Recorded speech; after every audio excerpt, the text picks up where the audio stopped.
Shalom Bapak Ibu Saudara yang dikasih Tuhan. Selamat pagi. Kita bertemu lagi dalam ibadah online.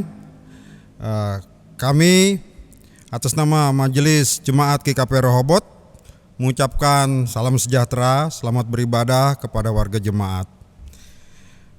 Pelayan firman hari ini pada tanggal 26 April 2020 akan dilayani oleh Pendeta Sifra Glorianti Nazare SSI.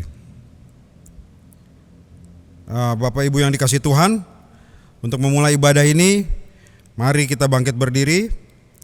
Kita akan menyanyikan pujian bersama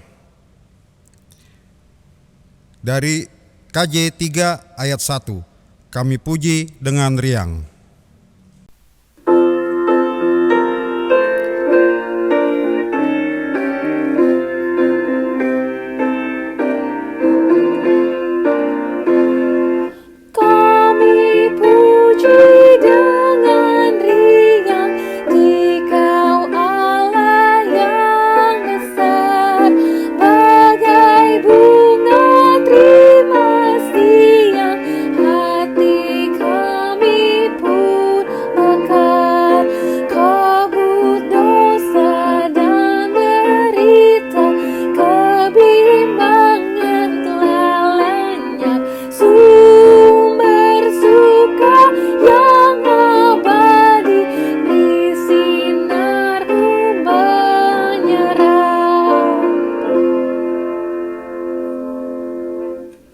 Selamat pagi Bapak Ibu Saudara Jemaat GKP Rehoboth Jatinegara. Marilah kita mulai ibadah ini dengan votum dan salam. Kebaktian hari Minggu ini terjadi karena pertolongan Tuhan. Dialah Sang Pencipta langit dan bumi. Dialah Allah yang senantiasa memelihara dan memberkati hidup kita. Kiranya damai sejahtera Allah menyertai hati dan pikiran kita. Amin. Bapak, Ibu, dan Saudara yang dikasihi Tuhan, kembali kita naikkan syukur kita melalui pujian dari pelengkap Kidung Jemaat 212, Ya Allah, kasih-Mu besar.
Selamat pagi Bapak Ibu Saudara Jemaat GKP Rehoboth Jatinegara. Kita akan bersama-sama merenungkan firman Tuhan yang pada hari ini diambil dari Lukas 24 ayat 13 sampai 35, dan pembacaan firman Tuhan yang akan saya bacakan pada hari ini dari ayat 33 sampai ayat 35. Sebelum kita merenungkan firman Tuhan ini, mari kita bersatu di dalam doa. Kita berdoa. Tuhan Allah Bapa kami yang baik, kami sungguh bersyukur kepadamu untuk kasih setiamu dalam hidup kami, untuk berbagai kesempatan yang boleh kami jalani di hari-hari yang lalu. Dan kami sungguh bersyukur untuk kesempatan kami di pagi hari ini pun, untuk boleh mendengarkan sabdamu, firman kebenaranmu. Ya Tuhan Allah Bapa kami, berkatilah setiap firman yang hendak kami dengar pada saat ini. Boleh menuntun kami, menguatkan kami, menegur kami dalam menapaki hari-hari kami ke depan. Biarlah seperti Alkitab yang telah terbuka di hadapan kami, hati dan pikiran kami juga mau kami buka untuk menyambut sabdamu. Di dalam namamu Tuhan kami telah berdoa. Amin. Bapak Ibu Saudara Jemaat GKP Rehoboth Jatinegara, kita akan bersama-sama merenungkan Injil Lukas pasal 24 ayat 13 sampai 35, dan saya akan membacakan ayat yang ke-33 sampai 35. Demikianlah firman Tuhan. Lalu bangunlah mereka dan terus kembali ke Yerusalem. Di situ mereka mendapati ke-11 murid itu. Mereka sedang berkumpul bersama-sama dengan teman-teman mereka. Kata mereka itu, sesungguhnya Tuhan telah bangkit dan telah menampakkan diri kepada Simon. Lalu kedua orang itu pun menceritakan apa yang terjadi di tengah jalan dan bagaimana mereka mengenal Dia pada waktu Ia memecah-mecahkan roti.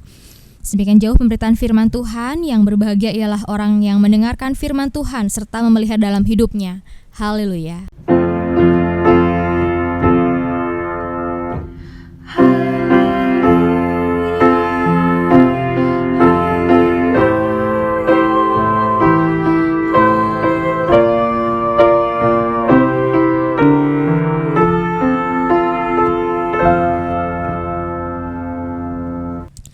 Selamat pagi Bapak Ibu Saudara yang dikasih dalam Tuhan. Salam sejahtera bagi kita semua.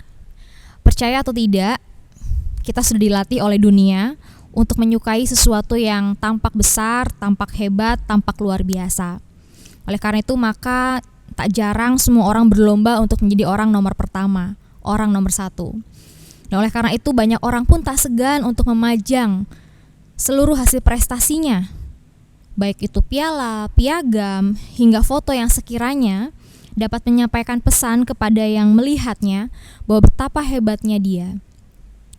Betapa sudah banyak prestasi yang diraih, betapa banyak hal yang telah dicapai. Bapak Ibu yang dikasih dalam Tuhan, atau kita pun tak jarang mungkin mendengar orang yang menceritakan mengenal beberapa nama tokoh penting, orang-orang hebat, orang-orang kuat yang dikenal dekat dengannya. Nah, apa sih maksud dari itu semua? Ekspektasinya adalah ketika seseorang kenal dekat ataupun mengetahui orang-orang hebat, orang-orang kuat, merasa bahwa mendapatkan kemudahan, bahwa masalah pun sedikit teratasi. Bapak Ibu yang dikasih dalam Tuhan, apakah demikian benarnya? Bagaimana jika hal yang sebaliknya terjadi? Bagaimana jika orang yang kuat, orang yang tampak hebat, orang yang diandalkan tersebut pada suatu saat ketika kita membutuhkannya justru menghilang dan tidak bisa menolong kita? Tentu kita jadi mudah untuk merasakan kecewa, bukan? Bapak Ibu yang dikasih dalam Tuhan, seperti itulah yang dirasakan oleh para murid pada saat itu. Ketika terjadi ketidaksinkronan antara harapan dengan kenyataan yang mereka hadapi, antara impian masa lalu dengan kenyataan pada saat itu. Bapak Ibu yang dikasih dalam Tuhan, kita semua tentu tahu bahwa betapa besar harapan para murid pada saat itu pada sosok Yesus. Di ayat yang ke-19 kita bisa boleh melihat bagaimana mereka mengakui bahwa Yesus adalah nabi. Yesus adalah pribadi yang memiliki kuasa dalam pekerjaannya dan juga perkataannya di hadapan Tuhan dan seluruh bangsa pada saat itu. Yesus dianggap sebagai tokoh yang disegani, dihormati karena karya-karyanya dan kemampuannya, mulai dari menyembuhkan yang sakit, membangkitkan yang mati, menyembuhkan yang kerasukan roh jahat, dan juga yang mengampuni orang yang berdosa. Betapa kita boleh melihat bagaimana mereka, para murid, orang-orang yang menjadi pengikutnya, sungguh-sungguh mengandalkan Yesus. Namun bagaimana kita lihat lanjut di ayat yang ke-21, di ayat yang 21 jelas kita bisa membaca bahwa ada nada kekecewaan dari mereka semua. Bagaimana tidak Bapak Ibu Saudara, bahwa mereka memiliki ekspektasi yang tinggi terhadap Yesus. Dianggap Yesus itu dapat menjadi sosok yang membebaskan hidup mereka. Harapan ini agaknya tumbuh berdasarkan sejarah di tahun 167 sampai 160 sebelum Masehi di Emmaus. Ada sebuah kisah yang lahir pada saat itu, pemberontakan bangsa Yahudi melawan Kekaisaran Seleucid yang pada saat itu berhasil mengusir pengaruh Helenistik dari kehidupan bangsa Yahudi. Kisah yang terjadi jauh dari kisah sebelum Yesus lahir, inilah yang kemudian agaknya mendasari pengharapan bangsa Yahudi terhadap Mesias. Dianggap Mesias itu akan tampil menyelamatkan mereka, membebaskan mereka, dan kedua orang murid yang kita jumpai melalui firman Tuhan pada hari ini, Kleopas dan seorang murid lainnya pun menyangka yang sama, bahwa Yesus lah yang akan mengusir penjajah Romawi, bahwa Yesus lah yang akan tampil sebagai Mesias yang tidak terkalahkan itu. Namun apa yang menjadi kenyataannya? Justru Yesus yang mereka andalkan, Yesuslah yang mati disalibkan, yang mayatnya bahkan dalam kisah yang kita baca pada hari ini pun, mayatnya kini menghilang, tidak diketahui keberadaannya. Bapak Ibu yang dikasih dalam Tuhan, saat itu para murid merasa bahwa Yesus sudah menjadi Mesias yang gagal. Dan agaknya hal itu yang kemudian membuat para murid, termasuk Kleopas dan seorang muridnya, yang memutuskan untuk melakukan perjalanan kembali pulang ke kampung halaman mereka dari Yerusalem menuju ke Emmaus. Bapak Ibu yang dikasih dalam Tuhan, kedua orang murid Kleopas dan seorang muridnya inilah yang kemudian pulang dengan langkah yang gontai, membawa kekecewaan, membawa kesedihan, membawa keputusasaan, yang kemudian mereka tanpa sadar dalam perjalanan dari Yerusalem menuju Emmaus, karena kesedihan, kekecewaan yang mereka rasakan, mereka tidak dapat menyadari bahwa ada seorang yang asing yang bersama dengan mereka. Bapak Ibu, saudara yang dikasih dalam Tuhan, di tengah kondisi seperti itulah kita bisa melihat bagaimana Yesus yang tampak sebagai seorang asing ini, yang tampak seperti orang biasa saja, datang mendekat di antara Kleopas dan seorang murid lainnya, menjadi kawan seperjalanan bagi mereka. Dan di sini kita pun bisa melihat bagaimana ketidaksadaran Kleopas dan seorang murid lainnya bahwa dialah Yesus, tapi bagaimana Yesus berusaha untuk mencoba memperkenalkan dirinya, menuntun dalam setiap percakapan yang mereka lakukan pada saat itu, agar mereka boleh sadar kehadiran Kristus, kebangkitannya. Hanya saja lagi-lagi, karena kesedihannya, karena kekecewaannya, karena keputusasaan mereka, Kleopas dan seorang muridnya lagi-lagi belum menyadari siapa sosok seorang asing ini. Bapak Ibu yang dikasih dalam Tuhan, lalu dalam perjalanan sampai hampir dekat Emmaus, karena hari sudah petang, Kleopas dan seorang murid lainnya pun menawarkan tumpangan untuk bermalam di Emmaus. Dan tawaran ini pun diterima dengan baik oleh Yesus saat itu, dan di rumah mereka lah terjadi sebuah pengadegan ulang bagaimana Yesus melakukan perjamuan terakhir bersama dengan para murid.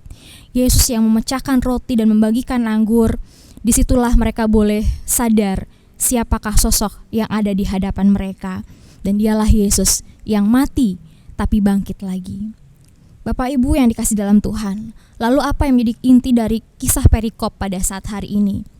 Kita bersama-sama diajak untuk melihat bahwa respon kedua murid ini sungguh luar biasa. Dari sepanjang kisah yang kita dengar, kita boleh melihat bagaimana respon Kleopas dan seorang murid lainnya ini. Setelah mereka sadar siapa dia yang ada di hadapan mereka, dia tahu, dia mengenali dialah Yesus yang bangkit itu, maka terjadilah suatu perubahan yang luar biasa, perubahan yang besar, karena perjumpaan yang mereka alami saat itu. Berkobarlah hati mereka dan membuat mereka segera bergegas menuju Yerusalem, menuju para murid lainnya, memberitakan kebangkitannya. Bapak Ibu yang dikasih dalam Tuhan, bisa kita bayangkan bagaimana kondisi mereka yang baru saja dari Yerusalem menuju Emmaus, yang kurang lebih memakan waktu sekitar 2 jam, karena ada sekitar 11 km yang mereka harus tempuh. Baru saja tiba di Emmaus, namun karena mereka melihat bersama-sama ada sosok Yesus yang hadir bersama dengan mereka, dan itu membuat mereka bersemangat untuk memberitakan kebangkitannya dengan tanpa merasakan lelah, pegal. Mereka pun dengan semangat yang berkobar, dengan pengharapan yang kembali berpulih, Mereka kembali melakukan perubahan rencana, perubahan yang sangat besar. Mereka mantap melangkahkan kaki mereka menuju Yerusalem kembali untuk memberitakan kebangkitan Yesus pada para murid-murid yang lain di Yerusalem. Melalui kisah ini, Bapak Ibu sudah dikasih dalam Tuhan, beberapa hal yang dapat kita pelajari. Yang pertama adalah kita bisa melihat bahwa kita tidak jauh berbeda dengan para murid saat itu. Ada kalanya kita pun merasakan hilang harapan. Kita merasa harapan kita tak sesuai dengan kenyataan. Kita boleh merasakan patah hati, padahal mungkin rasanya kita punya rencana untuk melakukan kehidupan yang lebih baik dalam kehidupan pernikahan ataupun rencana untuk pernikahan. Mungkin kita pernah merasakan putus asa, hilang harapan karena tidak sesuai dengan kenyataan. Kita menjadi bagian dari orang-orang yang harus diputus pekerjaannya oleh karena kondisi pandemi corona saat ini. Padahal rencana awalnya mungkin kita mau menyicil rumah ataupun kita mau melakukan tugas lainnya demi anak-anak, demi keluarga ataupun orang tua. Ataupun kita pun pernah merasakan gagal panen. Padahal rencananya kita akan melakukan pembayaran bagi sekolah anak cucu kita. Segala hal yang awalnya tampak mungkin, namun dalam sekejap bisa saja hasilnya nihil. Kita menjadi kecewa, kita merasakan sedih. Belum lagi Bapak Ibu sudah dikasih dalam Tuhan, kita bisa tambah kecewa ketika kita tidak jarang untuk melakukan kalkulasi dalam hal yang kita jalani. Ketika kita sebagai muridnya merasa bahwa kan saya sudah lakukan ini Tuhan, saya sudah lakukan itu Tuhan, sudah mencoba bekerja dengan giat dan tekun. Kita melakukan kalkulasi secara tenaga, ataupun kita sudah melakukan ataupun mengatakan saya sudah melakukan yang terbaik bagi gereja dengan melakukan persembahan. Kita melakukan kalkulasi secara materi ataupun uang, atau bahkan kita sampai melakukan kalkulasi iman. Mengapa Tuhan tampak diam saja ketika aku ataupun kami sudah berusaha bekerja keras dengan giat, dengan rela demi Tuhan? Bapak Ibu yang dikasih dalam Tuhan, ketika kita merasakan harapan yang tidak sesuai dengan kenyataan, ketika kita mudah kecewa, mudah marah, sampai kita melakukan kalkulasi demi kalkulasi lainnya, maka kita perlu berhati-hati. Jangan-jangan selama ini kita sesungguhnya tidak sedang melayani Dia, melayani Tuhan dengan apa yang kita kerjakan, namun kita justru tengah melayani harapan dan impian kita sendiri. Jika demikian, Bapak Ibu yang dikasih dalam Tuhan, maka sudah saatnya bagi kita untuk mengubah hati dan diri kita. Untuk sebelum kita mencoba mengubah kondisi ataupun lingkungan di sekitar kita, marilah kita melihat kembali apa yang menjadi motivasi kita untuk mengikut Tuhan.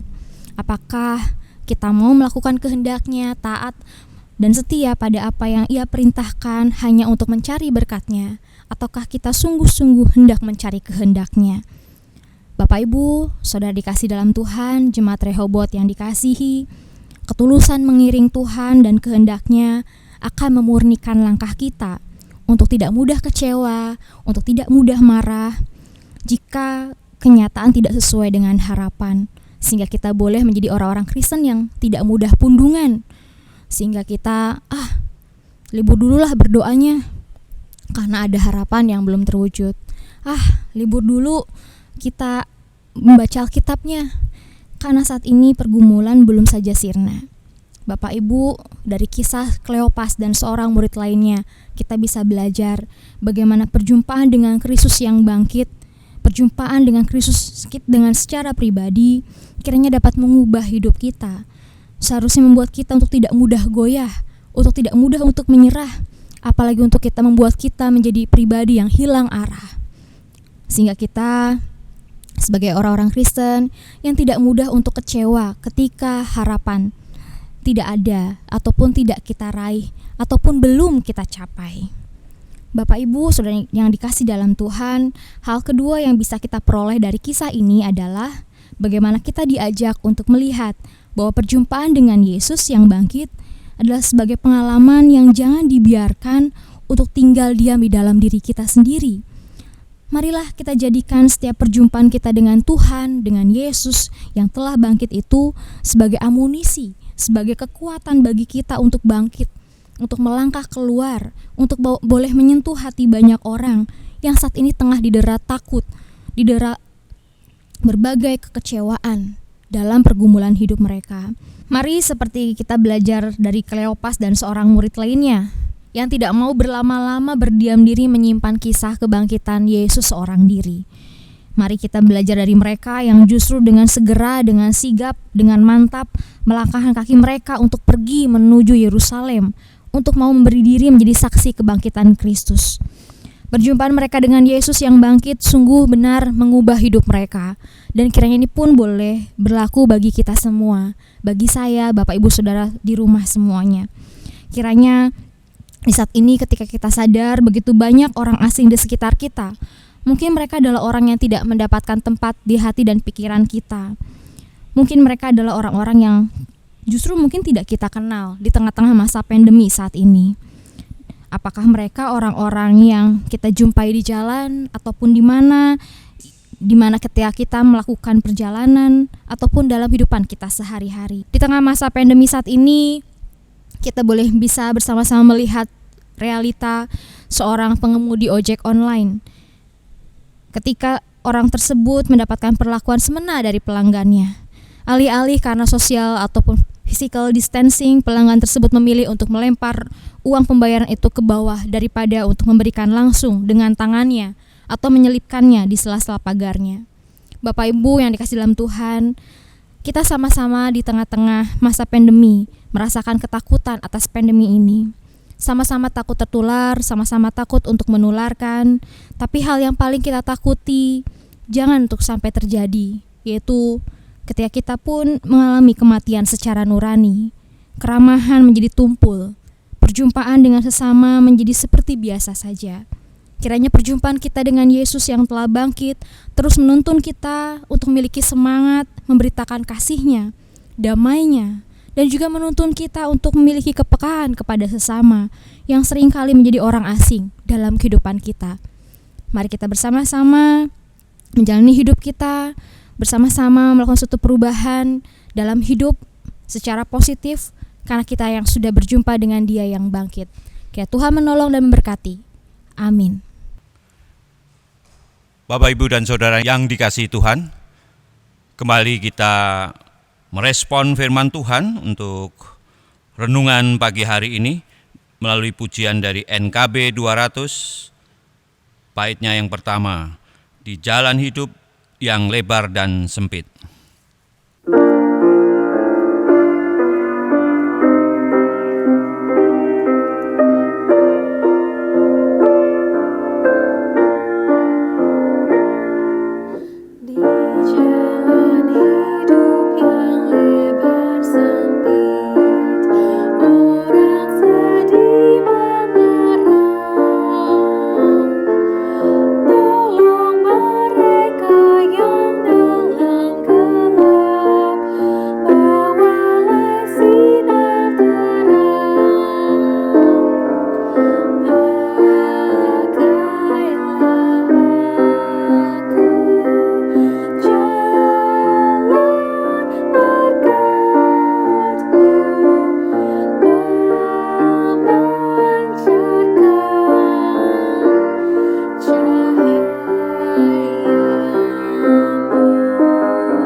Tetap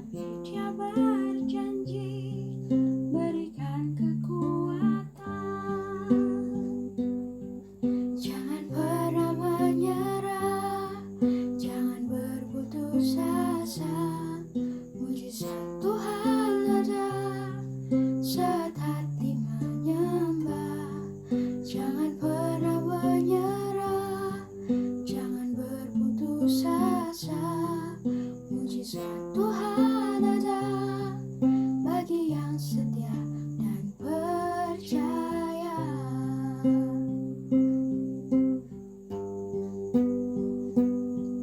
Tuhan tak pernah janji langit selalu biru, tetapi Dia berjanji selalu menyertai. Tuhan tak pernah janji jalan selalu rata, tetapi Dia berjanji berikan kekuatan. Jangan pernah menyerah, jangan berputus asa. Mujizat Tuhan ada saat hati menyembah. Jangan pernah menyerah, jangan berputus asa. Mujizat Tuhan ada bagi yang setia dan percaya.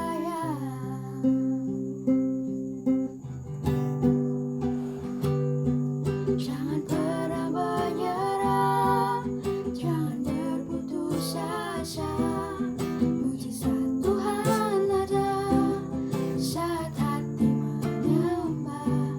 Jangan pernah menyerah, jangan berputus asa. Mujizat Tuhan ada bagi yang setia dan percaya. Mujizat Tuhan ada bagi yang setia dan percaya. Marilah kita bangkit berdiri, kita bersama-sama mengikrarkan iman percaya kita bersama-sama dengan gereja dari segala abad dan tempat, di mana kita berikrar demikian.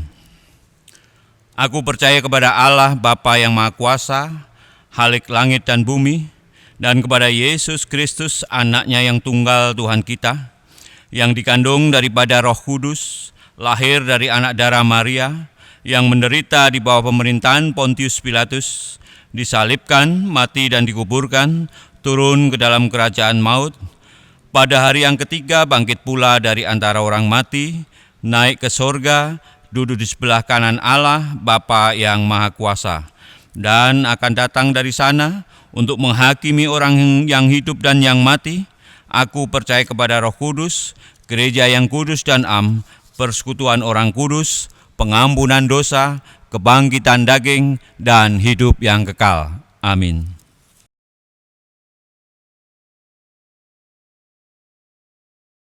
Bapak Ibu jemaat yang dikasihi Tuhan, sekarang kita tiba saatnya untuk memberikan persembahan syukur, di mana persembahan ini bisa disampaikan melalui transfer ke rekening Mandiri nomor 006 000 2511 610 atas nama GKP Rehoboth Jatinegara. Dan yang kedua bisa melalui BCA dengan nomor rekening 419 010 4881 atas nama Beni Benyamin. Dan yang ketiga bisa pula dikumpulkan melalui amplop di mana ditulis tanggal dan jumlahnya dan dititipkan kepada majelis di wilayahnya. Bapak Ibu yang dikasihi Tuhan, untuk kita mengawali persembahan ini akan disampaikan ayat pembacaan dari Mazmur 86 ayat yang ke-12. Demikian.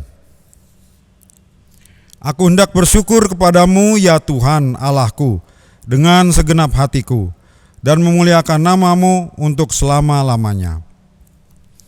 Sambil persembahan diedarkan, mari kita angkat pujian dari PKJ 264 ayat 1. Apalah arti ibadahmu?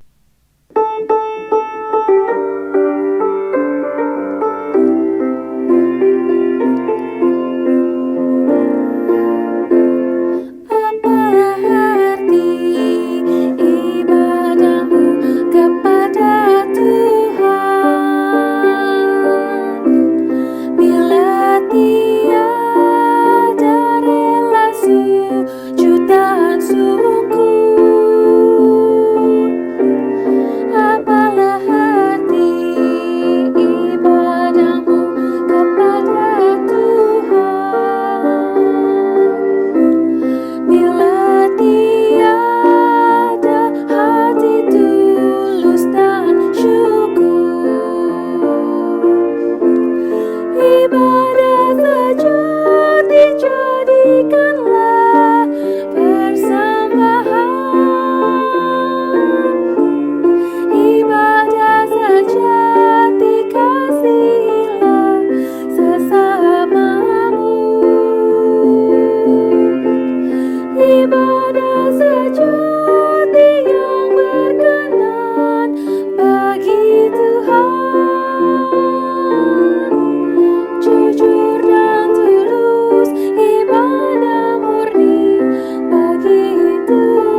Mari Bapak Ibu Saudara yang terkasih dalam Tuhan, kita menyatukan hati kita dalam doa syafaat dan doa persembahan. Kita bersatu di dalam doa. Bapa yang penuh kasih, Tuhan Allah Bapa kami, saat ini kami datang mendekat kepadamu, mensyukuri untuk kehidupan yang Tuhan karuniakan kepada kami, untuk kami boleh menjalaninya sepekan ini. Banyak kasih penyertaan-Mu yang kami kecap, dan banyak pengalaman yang kami terima, yang semakin membuat kami untuk hidup bergantung hanya pada pertolongan-Mu. Tuhan, ajar kami yang sudah Tuhan kasihi ini pun untuk dapat mengasihi, mewartakan kebenaran, keadilan, juga damai sejahtera dalam kehidupan kami. Tuhan, kami mohon ampun jika kami belum mampu seturut kehendak-Mu. Berkati seluruh kehidupan kami sepekan mendatang. Segala rencana kami kiranya Tuhan sertai. Berkati kehidupan keluarga kami sebagai orang tua, anak, suami, istri di tengah keluarga, dan juga dengan segala pergumulan yang kami alami. Tinggallah di tengah-tengah kehidupan rumah tangga kami ya Tuhan. Topang dan kuatkan kami sekeluarga ya Tuhan dalam melakukan berbagai peran kami. Kami berdoa untuk komunitas kami, persekutuan gereja dan masyarakat di mana kami tinggal. Jadikanlah diri kami ya Tuhan sebagai komunitas yang mampu menabur pengharapan dan kasih, agar di mana kami Tuhan tempatkan, kami dapat membawa dampak yang baik bagi kehidupan kami, bagi kehidupan di sekitar kami. Kami bersatu hati Tuhan berdoa bagi seluruh jemaat-Mu GKP Rehoboth Jatinegara. Kami mengingat setiap kami yang dalam keadaan lemah secara fisik karena sakit ataupun karena sepuhnya. Hadirlah Tuhan bersama-sama dengan para orang tua kami, Ibu Kartika Majan, Ibu Bapak Suharta Ubeng, Ibu Asaria Sapin, Ibu Loce Bone, Bapak Surya Abednego, Ibu Rahayu, Ibu Hena Torop, Ibu Eni Heriati, Bapak Suryadi Elia, Ibu dan Bapak Dausi Tompul, Bapak Beni Timorason, Ibu Waginten, Ibu Supinah Yosua Ubeng, dan juga Bapak Lukas Rikin. Biarlah kasih Tuhan senantiasa menerpa kehidupan mereka hari lepas hari. Dan kiranya Tuhan, kami berdoa untuk persembahan yang telah kami himpun pada saat ini. Kami berdoa biarlah persembahan ini boleh senantiasa Tuhan berkati dan turut boleh mendukung pelayanan di tengah-tengah gereja-Mu. Dan kami juga berdoa untuk setiap kami yang telah dengan sukacita mempersembahkannya. Biarlah kasih Tuhan senantiasa juga boleh menerpa hidup kami hari lepas hari. Tuhan Allah Bapa kami, saat ini pun kami mau berdoa untuk doa yang telah Tuhan ajarkan kepada kami, yaitu doa Bapa kami. Mari kita bersatu di dalam doa Bapa kami. Bapa kami yang ada di sorga, dikuduskanlah nama-Mu. Datanglah kerajaan-Mu, jadilah kehendak-Mu di bumi seperti di sorga. Berikanlah kami pada hari ini makanan kami yang secukupnya, dan ampunilah kami akan kesalahan kami, seperti kami juga mengampuni orang yang bersalah kepada kami. Dan janganlah membawa kami ke dalam pencobaan, tetapi lepaskanlah kami daripada yang jahat. Karena Engkaulah yang mempunyai kerajaan dan kuasa dan kemuliaan sampai selama-lamanya. Amin. Kita akan menutup kebaktian kita pagi hari ini melalui pujian penutup kita dari Kidung Jemaat 329, baitnya yang pertama dan ketiga, Tinggal Sertaku.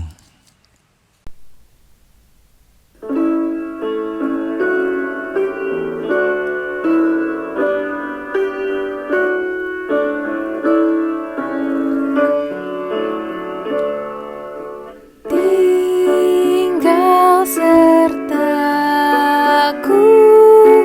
hari telah senja, gelap makin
Jemaat yang dikasihi Tuhan, marilah kita menapaki hari-hari kita ke depan dan marilah kita menerima berkat Tuhan. Terimalah berkat-Nya. Tuhan kiranya memberkati dan memelihara saudara. Tuhan kiranya menerangi saudara dengan wajah-Nya dan mengasihi saudara. Tuhan kiranya menunjukkan wajah-Nya kepada saudara dan mengaruniakan selamat. Amin.